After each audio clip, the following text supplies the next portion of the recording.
গফরগাঁওয়ে ব্রহ্মপুত্রে নৌকা ডুবে মাদ্রাসা ছাত্রী শাপলার মৃত্যু, নিখোঁজ 2 শিশু শিক্ষার্থী। বিস্তারিত দেখুন আশরাফ আলী ফারুকের প্রতিবেদনে। ময়মনসিংহের গফরগাঁওয়ে ব্রহ্মপুত্র নদ পারাপারের সময় নৌকাডুবির ঘটনায় দত্তের বাজার বিরোয় দাখিল মাদ্রাসার 9ম শ্রেণীর শিক্ষার্থী শাপলা আক্তার মারা গেছে। একই ঘটনায় নিখোঁজ রয়েছে ওই মাদ্রাসার 1ম শ্রেণীর 2 শিক্ষার্থী আরিফ ও জুবাইর।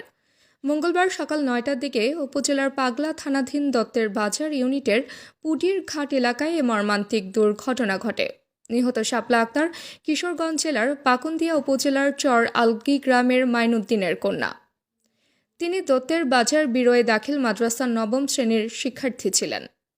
নিখোঁজ 2 শিশু হাবিব মিয়ার ছেলে আরিফ ও মমতাজ মিয়ার ছেলে জুবাইর উভয়ই একই গ্রামের বাসিন্দা এবং মাদ্রাসার ইফতেদায়ী শাখার 1ম শ্রেণীর শিক্ষার্থী। স্থানীয় সূত্রে জানা গেছে, প্রতিদিনের মতোই সকালে কয়েকজন শিক্ষার্থী নৌকায় করে নদী পার হয়ে মাদ্রাসায় যাচ্ছিল। মাঝ নদীতে পৌঁছালে অতিরিক্ত যাত্রী ও স্রোতের কারণে নৌকাটি উল্টে যায়। স্থানীয়রা দ্রুত জাল ফেলে উদ্ধার কার্যক্রম চালান এবং শাপলাকে উদ্ধার করে গফরগাঁও উপজেলার স্বাস্থ্য কমপ্লেক্সে নিয়ে যান। তবে চিকিৎসক তাকে মৃত ঘোষণা করেন। এ ঘটনায় খবর পেয়ে গফরগাঁও ফায়ার সার্ভিসের ডুবুরি দল ঘটনাস্থলে পৌঁছে নিখোঁজদের উদ্ধারে অভিযান শুরু করে। সন্ধ্যা পর্যন্ত তাদের সন্ধান মেলেনি। চর আলগি গ্রামটি গফরগাঁও ও কিশোরগঞ্জ জেলার সীমান্তে অবস্থিত।